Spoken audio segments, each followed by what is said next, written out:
ভারতের উত্তর পূর্বাঞ্চলীয় রাজ্য মণিপুরের জিবিরাম ও বিষ্ণুপুর জেলায় দফায় দফায় ড্রোন ও রকেট হামলার ঘটনায় ভয়াবহ আতঙ্কসহ নতুন করে সংঘাত সহিংসতা ছড়িয়ে পড়েছে।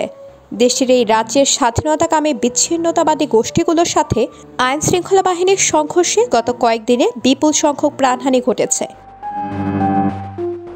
বিবিসির খবরে বলা হয়েছে, এই আবহে রাজ্যপালের সঙ্গে বৈঠক করেছেন রাজ্যের মুখ্যমন্ত্রী। মুখ্যমন্ত্রী জানিয়েছেন, মণিপুরের পরিস্থিতি সামাল দেওয়ার জন্য প্রশাসন সচেষ্ট।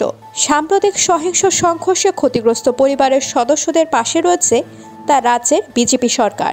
নিহত এক ব্যক্তির পরিবারের হাতে ক্ষতিপূরণের টাকাও তুলে দেন তিনি।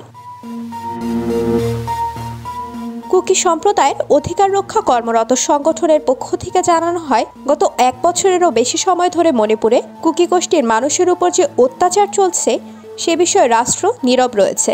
আমরা দিল্লিতে কেন্দ্র সরকারকে আমাদের পরিস্থিতির কথা জানিয়েছি, কিন্তু কিছুই হয়নি। এই মুহূর্তে মণিপুরে যা হচ্ছে তা খুবই চিন্তার। কুকিদের উপর অত্যাচার চলছে এখনো, কিন্তু কেউ কিছু বলছে না। সংবাদ সংস্থা পিটিআইয়ের তথ্য অনুযায়ী সশস্ত্র গোষ্ঠীর সদস্যরা পাহাড় থেকে কৈত্রুক ও পার্শ্ববর্তী কাদাংবন্দের নিচু এলাকা লক্ষ্য করে হামলা চালায়। হতাহতের পাশাপাশি বহু বাড়িঘর ক্ষতিগ্রস্ত হয়। পাশেই রয়েছে কুকি জনবহুল পার্বত্য জেলা কাংপোকপি। অভিযোগ, সশস্ত্র গোষ্ঠীর সদস্যরা কুকি সম্প্রদায়ভুক্ত।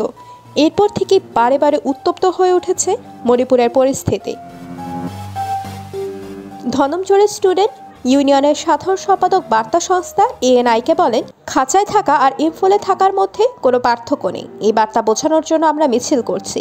কুকিরা জানিয়েছে, তাদের কাছে যে অস্ত্র রয়েছে তা দিয়ে তারা 20 কিলোমিটার দূরে লক্ষ্যবস্তুকে নিশানা করতে পারে। তাই কেন্দ্রীয় সরকারের কাছে অবিলম্বে হস্তক্ষেপের দাবি জানাচ্ছে। একই সঙ্গে মুখ্যমন্ত্রীর হাতে সমস্ত ক্ষমতা তুলে দিয়ে ইউনিফাইড কমান্ড জারি করার কথাও জানাচ্ছে। মুখ্যমন্ত্রীর ইস্তফা দাবি করেও সোচ্চার হয়েছেন অনেকেই। রোববার রাতে বহু নারী রাস্তায় নেমে বর্তমান পরিস্থিতি নিয়ন্ত্রণে সরকারের ভূমিকা নিয়ে প্রশ্ন তুলে তার ইস্তফা দাবি করেছেন।